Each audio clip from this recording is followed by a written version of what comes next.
Chapter 10. Expect the best of your frog.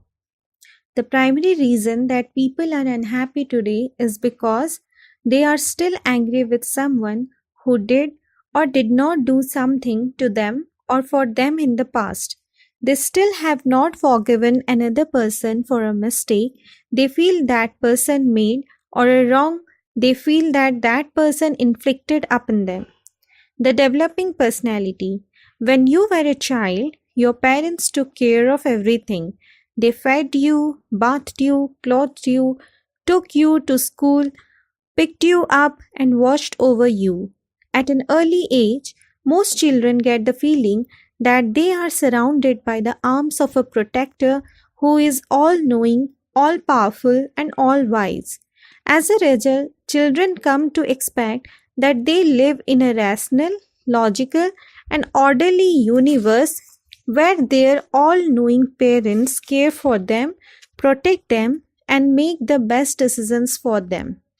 According to Jane Piaget, the child development specialist who wrote The Construction of Reality in the Child, children evolve and mature, moving upward through ever more complex levels of understanding of human interaction.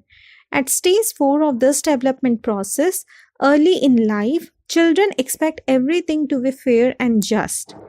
If, for any reason, they see or experience what they consider to be injustice in their world, they can become angry or disappointed. They will say with great emotion, "It's not fair." Many negative emotions arise from frustrated expectations, which can occur when events happen differently from what a person expected. As a result, the individual lashes out and demands that his expectations be fulfilled. If the situation is not corrected to his liking, he becomes angrier and even more frustrated. It just isn't fair. Becoming attached to the outcome of a situation is an expectation. We think that determining our desired outcome in advance gives us a sense of control and the ability to plan the future, which is then at least partially unpredictable.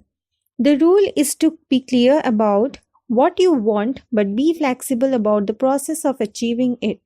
Try not to expect situations to turn out exactly as you want them. Then you won't be disappointed when they turn out in unexpected ways as they usually do. Live and learn.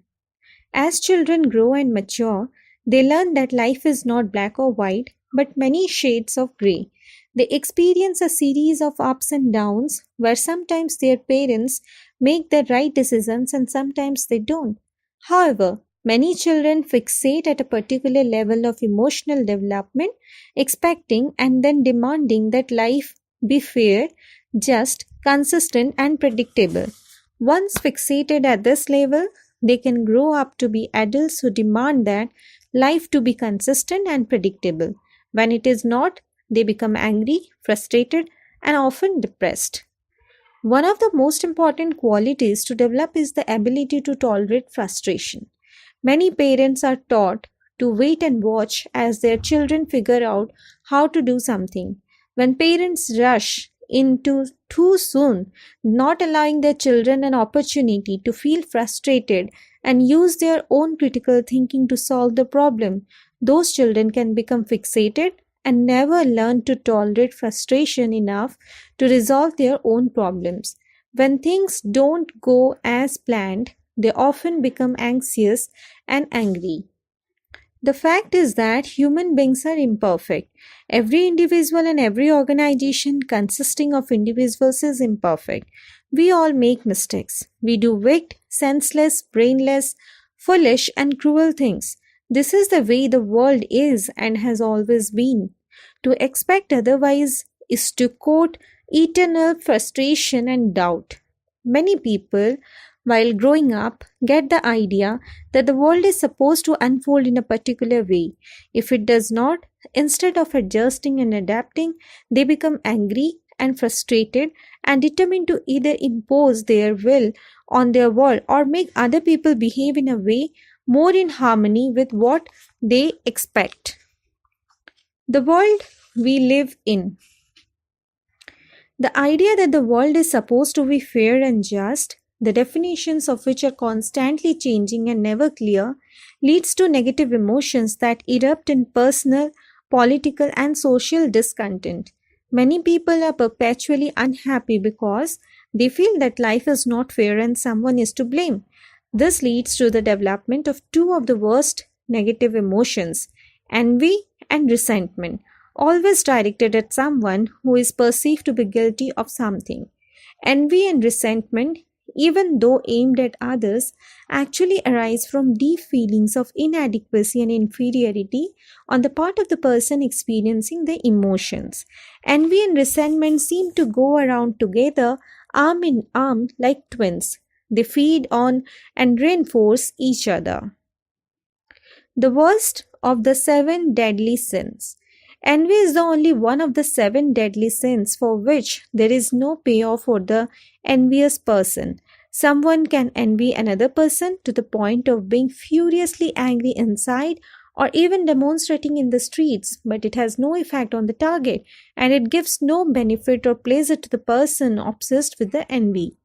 A person usually learns envy from a parent or others as the result of being continually told that other people who are more successful or happy are fundamentally bad or dishonest. Alas, this is like saying that some are sick because others are healthy. In our society, envy drives most social and political policy, both nationally and internationally. Envy is always outwardly directed at others, the enemy, who are doing better than the person experiencing the feeling of envy. These people are usually called the rich because, by definition, successful people are bad. They must be brought down or punished in some way. The unfortunate thing about envy is that it can never be satisfied.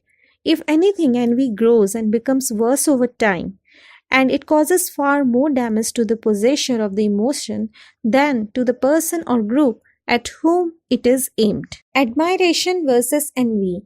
Admiring something that another person has attained or accomplished is not the same as envy. It is good to desire things that other people have because it motivates you to work harder and become better at what you do. Your desire for greater success and accomplishment brings out the best in you. Because of the mental law of attraction, one of the best practices you can engage in is to admire the success and accomplishments of others. This sets up a positive force field of energy that attracts into your life opportunities to be successful and accomplished as well. Because of the mental law of repulsion, one of the worst things you can do is to envy or resent others.